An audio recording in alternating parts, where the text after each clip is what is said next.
ओं कर्पूरगौरं करुणावतारं संसारसारं भुजगेन्द्रहारं सदा वसन्तं हृदयारविन्दे भवं भवानी सहितं नमामि। आत्मा त्वं गिरिजामति सहचरा प्राणा शरीरं गृहं पूजा ते विषयोग भोग रचना निद्रा समाधि स्थिति संचारा पदयो प्रदक्षिण विधि स्तोत्राणि सर्वा गिरौ यत् यत् कर्म करोमि तत् तत् अखिलं शंभो तवाराधनम् शंभो तवाराधनम्। 6 तारीख बृहस्पतिवार का अवसर, अष्टमी तिथि विद्यमान है, कालाष्टमी का योग बना हुआ है। इमोशनली पॉइंट ऑफ व्यू से कहीं ना कहीं ग्रह आपके लिए थोड़े से कष्टकारी होते दिखाई दे रहे हैं। कई चीज़ों के बीच में आपका मन कहीं ना कहीं डोलता दिखाई दे रहा है। सब कुछ कर ठीक करने के बाद भी कहीं ना कहीं आपकी राशि के दृष्टिकोण से लोग आपको शायद गलत समझते दिखाई दें। आपके मन में ऐसा भाव उत्पन्न हो सकता है कि सबके लिए अच्छा करते हुए मन में कहीं ना कहीं ये भाव, जो हानि का भाव, हीन भावना का भाव है, कहीं ना कहीं आपको इमोशनल पॉइंट ऑफ व्यू से तोड़ता दिखाई देगा। ग्रहों का प्रभाव है, जल्दी निकल जाएगा, चिंता ना करें, बहुत ज़्यादा इन्वॉल्व होने की ज़रूरत नहीं है। इसलिए कोशिश ये करें, भगवान शंकर पार्वती जी का पूजन करने का प्रयास करें, पीली चीज़ों का दान करने का प्रयास करें। पीले वस्त्र धारण करना आपके लिए कहीं ना कहीं सत्य को जानने के लिए, सत्य के साथ जुड़ने के लिए आपके लिए कहीं ना कहीं लाभदायक योग बनाने की स्थिति उत्पन्न करेगा। 7 तारीख शुक्रवार का अवसर, 9वीं तिथि विद्यमान है और इस दिन चंद्रमा होने जा रहे हैं उच्च के, और चंद्रमा उच्च के होने के जाने के बाद एक के अंदर नई तरंग, नई उमंग आपके अंदर उत्पन्न करते दिखाई देंगे और ये परिवर्तन आपकी राशि के दृष्टिकोण से बहुत महत्वपूर्ण रहेगा। आने वाले 48 घंटों में विशेष तौर पर ये जो प्रभाव ग्रहों का बदला है वो कहीं ना कहीं आपके लिए बहुत अनुकूलता का वातावरण बनाता दिखाई दे सकता है और मेहनत रंग लाने के योग अवश्य बनते दिखाई देंगे। इस समय आपको रुके हुए कार्यों को पूर्ण शक्ति के साथ पूर्ण करने का प्रयास करना चाहिए, बातों को सही रूप से रखने का प्रयास करना चाहिए। आपके लिए ग्रहों की स्थिति अनुकूलता की तरफ जाती दिखाई दे रही है। 8 तारीख शनिवार का अवसर, 10वीं तिथि विद्यमान है और इन दिनों ग्रहों का परिवर्तन जो हो रहा है, बुध महाराज पुष्य नक्षत्र में प्रवेश कर रहे हैं, बृहस्पति पहले ही पुष्य नक्षत्र में चल रहे हैं, शनिवार का अवसर है और शनि इन दिनों आपकी राशि के दृष्टिकोण से कई मामलों में, हर मामलों में वक्री होने के बाद तो विशेष तौर पर कहीं ना कहीं कई रोड़े उत्पन्न करने की योग बनाता दिखाई दे रहा है। तो शनि को लगातार आपको संभालने की बहुत ज़रूरत है।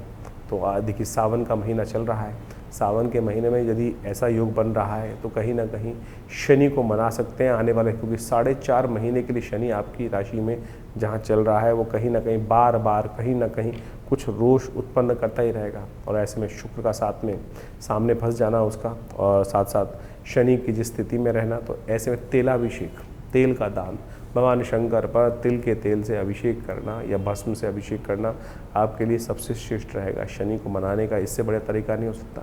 वेदों के अंदर एक मंत्र आया है यजुर्वेद संहिता में, शन्नो देवी रविष्ट्रया आपो भवन्तु पीतये शन्नो रविष्ट्रवन्तु नः। हो सके तो इस मंत्र का जप करते हुए किसी योग्य पंडित जी के द्वारा अपने लिए रुद्राभिषेक कराएं, वो आपके लिए बहुत कल्याणकारी रहेगा। 9 तारीख रविवार का अवसर, एकादशी तिथि विद्यमान है और इस दिन ग्रहों का परिवर्तन जिस प्रकार से आपकी राशि में होने जा रहा है वो कहीं ना कहीं आपके लिए बड़ा अनुकूलता का वातावरण बनाता दिखाई दे रहा है। कामदा एकादशी का योग है, कामनाओं को पूर्ण करने वाली एकादशी है।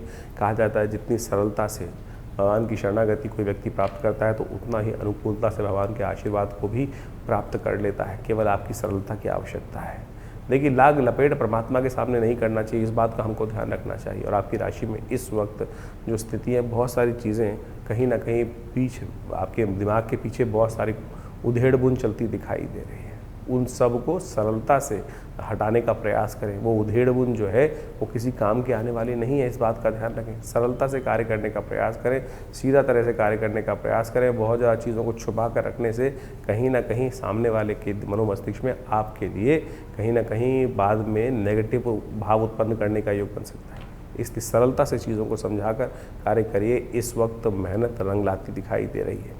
हो सके तो भगवान विष्णु का सुंदर स्तवन करें, ओम नमो नारायण, इस मंत्र का जप करने का प्रयास करें। भगवान विष्णु पर हो सके तो तुलसी दल और साथ साथ तुलसी की मंजरी अर्पित करने का प्रयास करेंगे तो बहुत सुंदर रहेगा, भगवान का आशीर्वाद आपको मिलेगा।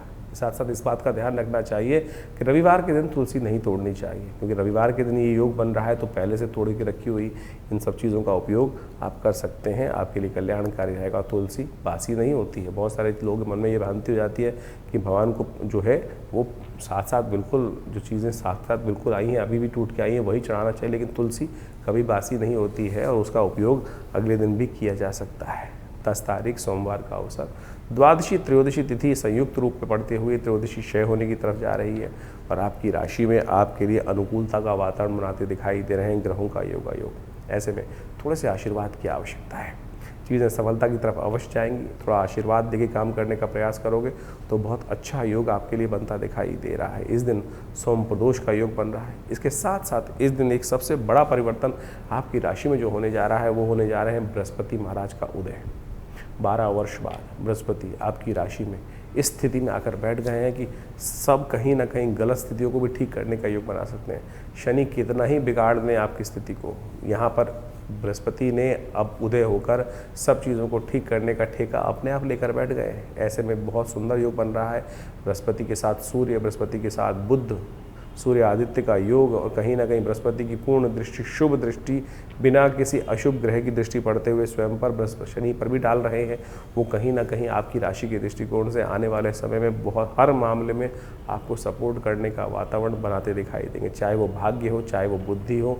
जो बुद्धि 2-3 दिन कई दिन से आपका रास्ता नहीं दिखाई थी, सही चीज़ें नहीं दिखाई देती, अब नया रास्ता उत्पन्न करने का योग, लाभ का रास्ता खुलने का योग, चाहे व्यवसाय हो, चाहे कहीं ना कहीं आपकी राशि के दृष्टिकोण से सहयोगियों के लिए हो, तो उन सहयोगियों से सहयोग लेने का योग भी ये कहीं ना कहीं बृहस्पति अवश्य बनाकर तैयार करते दिखाई दे रहे हैं। तो गोचर के दृष्टिकोण से ये योग आपके लिए बहुत ही कल्याणकारी स्थिति को उत्पन्न करता दिखाई दे रहा है। हाँ, बाकी सारे ग्रहों को ठीक करने के लिए आपको लगातार प्रयास करना चाहिए, वो आपके लिए बहुत अनुकूल रहेगा। जैसे यदि हम देखा जाए 10 तारीख को इस बार सोम प्रदोष का योग बन रहा है और भगवान शंकर की कृपा यदि आप प्राप्त करने का प्रयास करें उनकी कृपा से, तो बाकी शनि इत्यादि, राहु इत्यादि के जो अशुभ ग्रह का योग चल रहा है उसको ठीक करने के लिए ऐसी इस शुभ योग में भगवान का स्तवन कर लेना बड़ा कल्याणकारी होता है। इन दिनों आपकी राशि के दृष्टिकोण से आपको बुजुर्ग सेवा अवश्य करने का प्रयास करना चाहिए। जितने बुजुर्गों की सेवा करोगे, बुजुर्गों का आशीर्वाद, बड़े बूढ़ों का आशीर्वाद देने का प्रयास करोगे, बृहस्पति उतने आपके लिए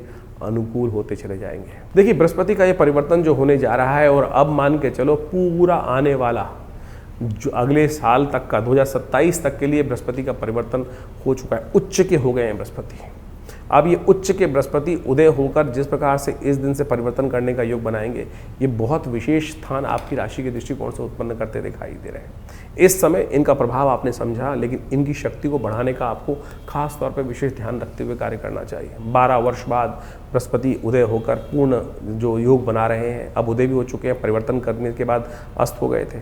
अब 25 दिन बाद जो अब उदय होने की शक्ति में आए हैं, तो आप सत्य माने अब इनको ताकत देने का प्रयास करें। एक हम आपके लिए बात रखें कि आज की तारीख में बृहस्पति को ताकत देने के लिए एक जन प्रचलित जो सबसे ज़्यादा जो उपाय किया जाता है, हर दूसरे आदमी के हाथ में आप उस उपाय को देखते हैं, वो तर्जनी उंगली में कहीं ना कहीं वो बृहस्पति का एक नग, जिसको येलो सफायर बोला जाता है, पुखराज बोला जाता है, या उसका उपरत्न लोग धारण कर लेते हैं, जिसको सुनहला बोल के धारण कर लेते हैं। वो सुनहला धारण कर कर लोग हर कोई पहन के घूमता रहता है, बहुत ज़्यादा लोग। अब क्या वो पूरी तरह से, अगर शुद्ध रत्न है तो बिल्कुल चमत्कार करेगा, इस बात को कोई दिक्कत नहीं है। अगर रत्न शुद्ध है तो ऐसा हो ही नहीं सकता रत्न का चमत्कार ना हो। लेकिन क्या इस धरा से, पृथ्वी से इतने रत्न निकलते हैं कि हर दूसरा आदमी बृहस्पति का कहीं ना कहीं नग धारण करके पहन ले? अब नहीं शुद्ध नहीं निकल रहे हैं या बाजार में लैब में बनाए जा रहे हैं, तो फिर उनका क्या लाभ होगा? आप केवल दिल बहलाने के लिए, अपने मन को बहलाने के लिए किसी व्यक्ति की बात सुनकर आप धारण कर लें, तो आपको लगे तो अच्छा है, तो नहीं तो फिर वो तो कहीं ना कहीं मानसिक तौर पर कहीं ना कहीं भ्रांति उत्पन्न करने का योग बनाएगा। अरे बहुत सरल उपाय है ना। हम इस बात को क्यों ना, बृहस्पति 12 वर्ष बाद आपकी राशि के दृष्टिकोण से इतना सुंदर योग बन के आया है, उसकी थोड़ी बहुत दोषों को दूर करने के लिए आप कोशिश ये करें, हल्दी से स्नान करें नित्य प्रति। हल्दी का तिलक अपने माथे पे लगाने का प्रयास करें। वैसे तो आमतौर पे बहुत सारे बड़े ज्योतिषी जो हैं वो केसर की बात करते रहते हैं। बिल्कुल शास्त्रोक्त विधि है, केसर इससे बढ़िया तो औषधि बृहस्पति से हो नहीं सकती है क्या? लेकिन केसर भी इतना मिल रहा है बाजार के अंदर। केसर सरकार की जो रिजल्ट्स हैं, गजट्स हैं, उनमें दिखाया जाता है कि इतना केसर नहीं हो रहा है जो हर कोई केसर बाजार में हर दुकान पे मिल रहा है। सिंथेटिक धागों को काट कर, भुट्टे के बालों को काट कर, रंग कर, या और पता नहीं किस किस चीज़ों को बनाकर डिब्बे में भेज दिया जाता है। अब फिर उपाय कैसे करेगा? ज्योतिष के दृष्टिकोण से तो फिर वो केसर हुआ ही नहीं। तो आप कोशिश ये करें उसके अनुसार से, बृहस्पति का मंत्र जप करो, ओम ग्रांग ग्रीं ग्रौंग से गुरुवे नमः। हिंग लगे ना फिटकरी, रंग चोखा ही होगा। सद्भावना से जिए। ओम छोटा सा मंत्र, ओम ग्रांग ग्रीं ग्रौंग से गुरुवे नमः। इस हल्दी की गांठ को लेकर कोशिश ये कर सकते हैं कि आप थोड़ा जल में डाल दीजिए हल्दी को, और उस हल्दी की गांठ को लेकर, जल को लेकर केले के पेड़ पर हर बृहस्पतिवार के दिन या नित्यपति थोड़ा जल डाल दिया कीजिए। इससे बढ़िया क्या होगा? ये छोटा सा उपाय है, ये कहीं ना कहीं लाभ देगा। एक केले के पेड़ को लेकर किसी देवस्थल में रोपित कर दीजिए, और हो सके तो बृहस्पतिवार उनमें जल डालने का, नित्यपति डाल सके तो बहुत अच्छा है। बाकी सब तो पेड़ के साथ कई समस्याएं होती हैं कि पीपल को रविवार को नहीं छूना चाहिए, लेकिन केले के साथ तो ऐसी कोई समस्या नहीं। नित्यपति जल दे सकें तो बहुत अच्छा है, आपके लिए बड़ा कल्याणकारी योग बनेगा। केले के फल का दान कर दीजिए, किसी ब्राह्मण की, योगी गुरुजन की सेवा करने का प्रयास कर लीजिए, और ये सब चीज़ें बड़े कल्याणकारी। अब बहुत सारे बच्चे हैं, अब वो तो कुछ मंत्र जप भी नहीं करते हैं, तो उसके लिए एक रास्ता अपनाने का प्रयास कीजिए। ये पीला धागा, ये जो पीला धागा है, ये बृहस्पति का सिद्ध धागा, बृहस्पति के मंत्र से जप करा हुआ ओम ग्रांग ग्रीं ग्रौंग से गुरुवे नमः, इस मंत्र को जप कर कर इसको बच्चों को पहना दीजिए। बच्चे के सीधे बाजू में कहीं बांध दीजिए, बाजू बंद के तौर पे बांध दीजिए, या कहीं ना कहीं हाथ में बांध दीजिए। सत्य माने, इससे ना तो कोई बहुत महंगा इलाज है, छोटा सा इलाज है, इससे भी उतना ही लाभ प्राप्त करने के योग बन जाएंगे। और जो आप हर कोई आज एक भेड़ चाल में फंस गया है, वो कहीं ना कहीं गलत स्थिति में फंस जाते हैं, कहीं ना कहीं मूर्ख बन जाते हैं लोग, तो उससे बचने का आपको प्रयास कर लेना चाहिए। तो इस स्थिति को आप अपनाने का प्रयास करें। बृहस्पति बहुत बढ़िया परिवर्तन कर कर आपके राशि के दृष्टिकोण से इस वक्त 12 वर्ष बाद योग बना के बैठा है। अगर कहीं थोड़ा बहुत नेगेटिव प्रभाव भी कर रहा है तो उसको ठीक करने के लिए ये उपाय जो हमने बताए, इनको तुरंत करने का प्रयास कीजिए। ईश्वर की कृपा से आपके ग्रहों को परिवर्तन करने की स्थिति आपके अंदर है। सकल पदार्थ है जग माही, कर्महीन पुरुष पावत नहीं। इस बात का ध्यान रखना। कोशिश करो अपने को सही रूप से बुद्धिमानी के साथ कार्य करने का प्रयास करें। ज्योतिष एक प्रत्यक्ष विषय है, उनको सही रूप से आपको समझने का प्रयास करना चाहिए, चीज़ों को ठीक करने का प्रयास करना चाहिए। तो ऐसे में इन सब चीज़ों को समझकर कार्य करेंगे तो बहुत कल्याणकारी योग आपकी राशि के दृष्टिकोण से अवश्य बनकर तैयार हो रहे हैं। तो आप इन सब चीज़ों को समझकर कार्य करेंगे तो बहुत अच्छा रहेगा। तो अभी आपने अपनी राशियों का प्रभाव समझा, किस प्रकार का ग्रहों का योगायोग बन रहा है और कब कौन से दिन। देखिए, इस सावन के महीने में ग्रहों का योगायोग जो बन रहा है, बड़े सारे ग्रहों का परिवर्तन आपको हमने बताया ही है। इस वक्त आपकी राशि के यदि देखें, आपने राशि के दृष्टिकोण से देखा कि जो शुक्र हैं वो परिवर्तन कर कर बहुत विचित्र स्थिति में जाते दिखाई दे रहे हैं, कमज़ोर होते दिखाई दे रहे हैं। और ये कहीं ना कहीं, और इस बार जो आषाढ़ के महीने में आप देखो तो बृहस्पति भी जो के योग जो बन रहे हैं वो भी 5 बृहस्पति पढ़ते दिखाई दे रहे हैं। और ये 5 बृहस्पति कहीं ना कहीं शुक्र का, कहीं ना कहीं इस वक्त कन्या राशि में अकेले होकर बैठना कहीं ना कहीं हानि का योग बनाता है, कहीं ना कहीं अतिवृष्टि के योग बनाते दिखाई दे, जिसके कारण से कहीं ना कहीं संसार में बाढ़ इत्यादि की समस्याएं कुछ ज़्यादा होती दिखाई दे रही हैं। इस वक्त भयावह युद्ध की स्थिति जो बन रही है वो भी आपको सामने दिखाई देता है। कहा जाता है कि जिस महीने में 5 बृहस्पति एक साथ पड़ जाएं वो कहीं ना कहीं अराजकता की स्थिति उत्पन्न करते दिखाई दे रहे हैं। साथ में शनि महाराज इस वक्त लगातार करीब 4.5 महीने के लिए वक्र अवस्था में चल ही रहे। तो ऐसे में ही शनि का वक्री होना और जो बृहस्पति का साथ इस प्रकार का योग बनना, ये कहीं ना कहीं अशांति का वातावरण विश्व में और बढ़ाता दिखाई दे रहा है। देख ही रहे हैं कि मिडिल ईस्ट के अंदर क्या स्थिति इस वक्त भयावह मची हुई है, और ये कहीं ना कहीं पूरे विश्व को अशांत करने के लिए, महंगाई को बढ़ाने के लिए कहीं ना कहीं स्थिति को आपके हाथों से बाहर निकालती दिखाई देगी। तो ऐसे में महंगाई के दर कहीं ना कहीं आने वाले समय में विश्व को अशांत करने के लिए और महंगाई को और बढ़ाने के लिए स्थितियां कहीं ना कहीं विकट होती दिखाई दे ही रही हैं। तो ऐसे में आपको विशेष तौर पर अपने राशि के अनुसार से समझते हुए कौन से खास उपाय आपको करने हैं, कब करने हैं, कैसे करने हैं, वो सारे हमने आपको बताया इस वक्त आपकी राशि के दृष्टिकोण से। इसके साथ साथ सावन का सुंदर महीना चल रहा है। हमारे जीवन को जो भी कष्ट जीवन में आते हैं उन सबको ठीक करने के लिए प्रार्थना एक ऐसा माध्यम है कि यदि हम प्रार्थना का सहारा लें तो समस्त प्रकार से कष्टों को दूर करने के योग विशेष तौर पर बना सकते हैं। सावन का महीना भगवान शिव को प्रसन्न करने का महीना है, और भोलेनाथ एक छोटे से लोटे के जल से ही प्रसन्न हो जाते हैं और समस्त कष्टों को निवृत्ति करने का योग बना देते हैं। भगवान विष्णु जब शेषशय्या पर विश्राम के लिए जाते हैं तो संता जो है शिव के हाथ में होती है। तो ऐसे में नित्य प्रति इस सावन के महीने में कोशिश ये करें कि आप आप भगवान शंकर पर थोड़ा जल, थोड़ा दूध, थोड़ा जो भी सामग्री आप अर्पित करना चाहे, बोले तो सब कुछ एक्सेप्ट, सब कुछ स्वीकार कर लेते हैं। तो जो कुछ श्रद्धा के साथ, विश्वास के साथ आप समर्पण करने का प्रयास करेंगे, बड़ा ही सुंदर रहेगा। ऐसे में हमने नित्यपति विवेकानंद योगाश्रम में पूरे सावन के महीने में भगवान का रुद्राभिषेक सुंदर रूप से रखा है। तो आप अवश्य इस समय में भगवान सुंदर रूप से भगवान शंकर की आराधना करने के लिए सम्मिलित हो सकते हैं। विवेकानंद योगाश्रम में जो कार्यक्रम नित्यपति रुद्राभिषेक रहेंगे, शाम के समय नित्यपति हर रोज़ 5 बजे से लेकर करीब करीब रात को 8 बजे तक ये रुद्राभिषेक का नित्य कार्यक्रम चल रहा है। आप उन सब में सम्मिलित होने का, कार्यक्रम में समय निकालने का प्रयास कीजिए, अपने नाम से कराने का प्रयास कीजिए। इसके अलावा जो सावन के सोमवार रहेंगे उसमें विशेष कार्यक्रम भी रहेगा। 10 तारीख को विशेष तौर पर सोमवार का योग पड़ रहा है, साथ में प्रदोष का योग बन रहा है।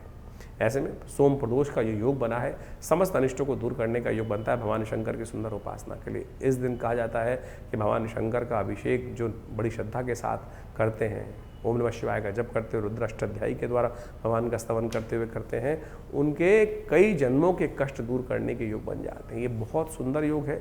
इस बार तो त्रयोदशी क्षय भी हो रही है, त्रयोदशी क्षय हो रही है, संधि काल बन गया है और क्षय तिथि में कोई मुहूर्त तो होता नहीं है। भगवान शंकर का सुंदर स्तवन अवश्य इस दिन करने का प्रयास कीजिए। बड़ा सुंदर रुद्राभिषेक का कार्यक्रम आश्रम पे रहेगा ही, आप भी उसमें सम्मिलित हुई जमुना पार विवेकानंद योगाश्रम में। तो आपकी भगवान की कृपा से आपकी मनोकामना सिद्धि करने का सुंदर योग अवश्य बनेगा। ये रुद्राभिषेक जो है वो वैसे तो सुंदर रुद्र अष्टाध्यायी के द्वारा होना चाहिए। लोग जाकर केवल जल चढ़ा देते हैं और आज की तारीख में कावड़ लोग लेकर भागे आते हैं और वहाँ जाके केवल 2 मिनट जल चढ़ाने का समय मिलता है। कोशिश ये करें पूर्ण रूप से विधि का पालन करते हुए शुद्ध अवस्था में जाकर भगवान शंकर का स्तवन आप करने का प्रयास कीजिए। सुंदर रूप से मनोकामना सिद्धि का योग बन जाता है। इस संसार में अनेक कथाएं शास्त्र में विद्यमान हैं जो आपकी मनोकामनाओं को पूर्ण करने के योग बनाती है। जीवन में समस्त कष्टों को केवल एक लोटे के जल से ही भगवान शंकर पे डाल दिया जाए तो कष्ट दूर हो जाते हैं। उपनिषद में एक कथा आती है, उपनिषद की कथा है और सत्य रूप से कथा है, मेरे और आपके मति भ्रम को ठीक करने के लिए बताई गई है। एक व्यक्ति था, बड़ा व्यभिचारी था, संसार में हमेशा उसने जो गलत काम हो सकते हैं सब किए, जो कार्य हो सकते हैं गलत सब करे जीवन में। देव योग से एक दिन बड़ा अजीब सा योग बना, किसी गलत कार्य से उसने पैसे अर्जित किए, नशा भी किया और किसी नाचने वाली का दर्शन करने के लिए इच्छा से वो जा रहा था। कुछ पान का बीड़ा, कुछ मीठा, कुछ गजरा इत्यादि उसने हाथ में ले रखे थे और कुछ नशे में भी था। उपनिषद की कथा है और शास्त्र में मेरे और आपके मति भ्रम को देखने के लिए उपनिषद में ये कथा संतों ने वर्णन करी है। कहा जाता है कि रास्ते में नशे में चलते चलते संध्या वेला हो चुकी थी, रात्रि का समय आप बहुत पास आ गया था, कहीं ठोकर लगी और गिर पड़ा। पता नहीं कितनी देर तक गिर रहा। कहा जाता है भोर हुई, भोर होने के टाइम पर वो मंदिर के कहीं पास ही था, अभी सुबह का समय ही चल रहा था। कहीं ना कहीं देव योग से पता नहीं कौन सा संस्कार जागा, होश आया, सामने उठते ही सामने भगवान शंकर का शिवलिंग दिखाई दिया। नशे में था उस वक्त, उठा, गिरता पड़ता कहीं ना कहीं भाव जागा। उसने देखा वहाँ जाना था, अरे मुझे तो कहीं जाना था। उसने देखा मिट्टी लग गई फूलों पे, मीठा पान सब थोड़ा धूल में सन गया है। शंकर भगवान का सामने शिवलिंग देखते ही कहीं ना कहीं देव प्रेरणा से करे, अच्छा चलो आज इन्हीं को चढ़ा देते हैं। ना मंत्र आता था, ना कुछ विधि मालूम थी। लड़कते पटकते कहीं ना कहीं वो मंदिर की सीढ़ियों पर पहुंचा और जाकर उस पान के बीड़े को वहीं भगवान पर अर्पित कर दिया। साथ में जो गजरा था वो भगवान को चढ़ा दिया। जो मंत्र उल्टा सीधा आता था वही भगवान को मंत्र जपते हुए कर दिया। चोट लग चुकी थी, खून बह चुका था बहुत ज़्यादा, वहीं शिवलिंग के ऊपर ही गिर पड़ा, मर गया।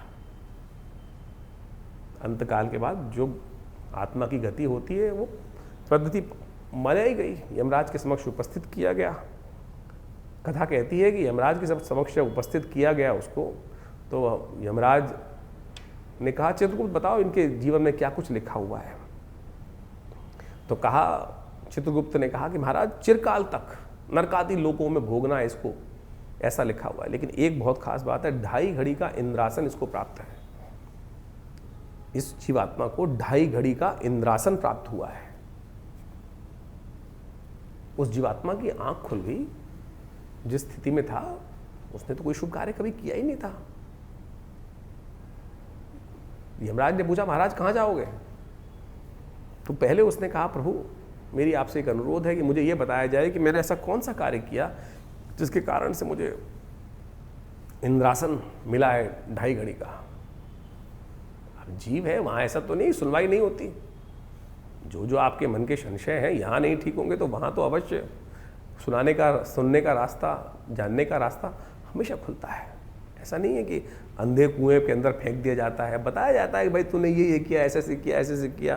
और यदि आप गरुड़ पुराण पढ़ो तो वह सब कुछ वर्णन साफ साफ दिखाया गया है कि हर आत्मा को, हर जीवात्मा को उसके कर्म सब दिखा दिए जाते हैं, पिक्चर की तरह रिकॉर्ड हो जाता है। सब चीज़ें रिकॉर्ड करके दिखा दी जाती हैं कि भाई तूने ये किया था, छुपा के किया था। उस परमात्मा की विधि के आगे कुछ नहीं छुपता। तो बताया गया, भाई चित्रगुप्त ने कहा कि महाराज इन्होंने जीवन पर्यंत कोई भी शुभ कार्य नहीं किया, हमेशा कहीं ना कहीं कत्ल किया, ये गलत किया, चोरी डकैती, जो व्यभिचार हो सकते हैं सब, झूठ बोलना, सब काम किए हैं। लेकिन अंत में मरने से पहले भगवान शंकर को इन्होंने उस तुरीय अवस्था में जाकर एकाग्र चित्त भाव से भगवान के जो समर्पण किया है, उसके कारण से, पुण्य योग से इनको 2.5 घड़ी का इंद्रासन प्राप्त हुआ है। तो इंद्र ने कहा, भाई यमराज ने कहा ठीक है महाराज, पता चल गया। धर्मराज ने कहा, अब बताओ कहाँ जाओगे? पहले इंद्रासन प्राप्त करोगे 2.5 घड़ी का या नरकादि लोक जाना है? तो महाराज पहले इंद्रासन। धर्मराज ने कहा ठीक है तथास्तु, जाओ महाराज, आपका पुण्य है, आपको 2.5 घड़ी का इंद्रासन, उसके बाद आप नरकादि लोक जाइएगा जहाँ जाना है। वहाँ कोई पार्शियलिटी नहीं चलती, किसी का कोई भेद नहीं चलता। जो किया है, जैसा किया, अवश्यमेव भोक्तव्यम कृतम कर्म शुभाशुभम। उपस्थित किया गया इंद्र के समक्ष और कहा धर्मराज की आज्ञा से इनको 2.5 घड़ी का इंद्रासन प्राप्त हुआ है, आप थोड़ी देर के लिए आप अल्प विराम लें और इनको वहाँ इंद्रासन दिया जाए। व्यवस्था हुई, घोषणा की गई कि इंद्र नए बनने जा रहे हैं पदाधिकारी। इंद्र कभी एक नहीं रहते, समय समय के काल व्यवस्था के अनुसार से बदल दिए जाते हैं इंद्र। और इसीलिए देवासुर संग्राम इत्यादि समस्त जो थे वो ललायित रहते थे। उस इंद्र को हटाकर हम राक्षस जो भी होते, जो भी, चाहे रावण रहे चाहे कोई, सब इंद्रासन की ललाहट में, इंद्रासन प्राप्त करने के लिए, स्वर्ग के सुख को प्राप्त करने के लिए, उस पद को प्राप्त करने के लिए, उस सिंहासन को प्राप्त करने के लिए सब कितने कितने युद्ध लड़ते थे। उसको पुण्य के कारण से मिला था। इंद्र हटे और जो उस वक्त व्यवस्था में थे, और इनका अभिषेक करने के लिए सुंदर व्यवस्था की गई। सबको सूचना दी गई कि महाराज ऐसे ऐसे इंद्र बदलने वाले हैं, बहुत सुंदर राज्य अभिषेक की व्यवस्था होगी, अभिषेक किया जाएगा, सुंदर रूप से नृत्य इत्यादि की सुंदर व्यवस्था रहेगी। आप साय नृत्य करेंगे, पूर्ण व्यवस्था, सबको आमंत्रण जिस प्रकार से किया जाता है, कोई प्रधानमंत्री पद पे, कोई मंत्री पद पे बैठता है तो पूरे समाज को बुलाया जाता है, तो ऐसी सुंदर व्यवस्था करने की कार्य कर दिया गया। घोषणा हो गई, समय पर उनको इंद्र के पदवी पर विभूषित कर दिया गया। और जैसे ही घोषणा हुई, सब नृत्य और जय हो आपको, इनकी तरफ से शुभकामनाएं, इनकी तरफ से सब शुरू होने जा रहा था। उन्होंने कहा रुको महाराज। वहाँ खड़े हुए इंद्रासन से और संकल्प लिया कि मैं ये उच्च श्रवा जो घोड़ा है शुक्राचार्य को दान कर रहा हूँ। ये कामधेनु गायें जो है कैसे पहुँचा, कामधेनु गायें वशिष्ठ के पास कैसे पहुँची? इंद्र ने दान करी। इंद्र ने संकल्प लेकर वो दान कर दिया कामधेनु को, वशिष्ठ को।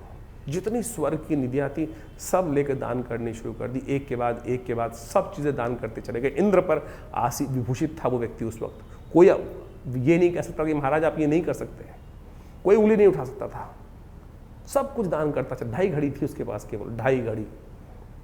कहा जाता है अंत में जब सब कुछ कर दिया तो उठा इंद्र, अपने आसन से उठकर नीचे आया और संकल्प लिया कि मैं आज इस वक्त इस पद पर विभूषित इंद्र पद पर आसीन संकल्प लेता हूँ, ये संपूर्ण त्रिलोकी का जो मेरा साम्राज्य है भगवान शंकर को अर्पित करता हूँ।